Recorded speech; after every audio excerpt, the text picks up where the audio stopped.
And Kamala Harris are hitting the campaign trail in the battleground state of Pennsylvania today. This, as CBS News polling shows, a razor-thin edge between both of them. Harris is leading by just 3 percentage points nationally and by just 1% in battleground states. CBS News Election Survey Executive Director Anthony Salvanto explained earlier today there is one factor contributing to how close this race is. One reason this race is not just so tight, but doesn't move very much, is that each camp, Harris voters, Trump voters, not only disagree on what should be, but also have very different views on what is today. Take a look at one example. Let's look at hurricane relief, which has been so much in the news. And these differences, majority 2/3 of Trump voters feel that hurricane relief funds have not been going to people impacted by the hurricane, but 9 out of 10 Harris voters say that they are.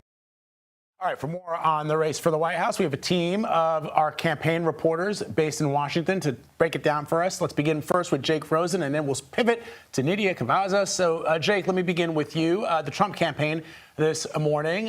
What can you tell us about the event today that's going to be held in Pennsylvania?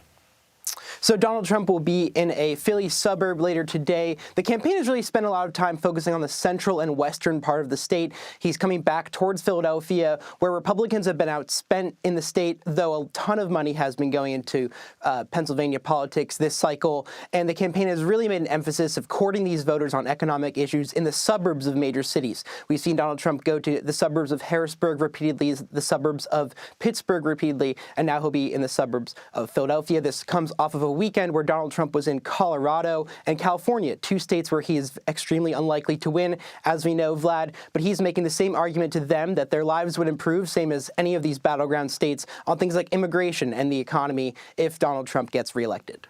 All right, Jake Rosen reporting for us from Washington. Jake, thanks very much. Let's bring in Nidia Cavazos, who is now breaking it down for the Harris campaign. So, Nidia, the vice president is in Pennsylvania as well this morning, but she's targeting her message specifically to African-American men. Explain why she's doing that and how it fits into the context of what we heard last week from former President Barack Obama.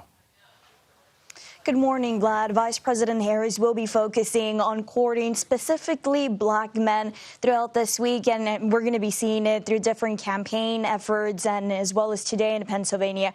But the reason here is because while this is a group that still heavily supports Democratic candidates, they tend to lean Democratic, and Harris does count with the same level of support among this voting group as Biden did in 2020. The catch here is that among this group of voters, black voters specifically, talking about these voters, they tend to lag behind white voters when it comes to voter turnout. So the challenge here and the goal for Harris is to make sure that black men end up turning out. And we ended up seeing it this morning as well with Vice President Harris unveiling new policy proposals that are also directly targeted at helping black men. For example, she's also unveiling policies that providing 1 million loans for black entrepreneurs, national health initiative that is intended to focus on diseases that particularly impact black people. And all of this is an effort for her campaign to do outreach and to make sure that black voters, and especially black men, end up turning out to vote in November. Yeah, although, as you point out, Nidia, 80% of black men do support the vice president. So that's not anything to sneeze at. Nidia Cavazos for us reporting from Washington this morning. Thanks, Nidia. As always, we appreciate you.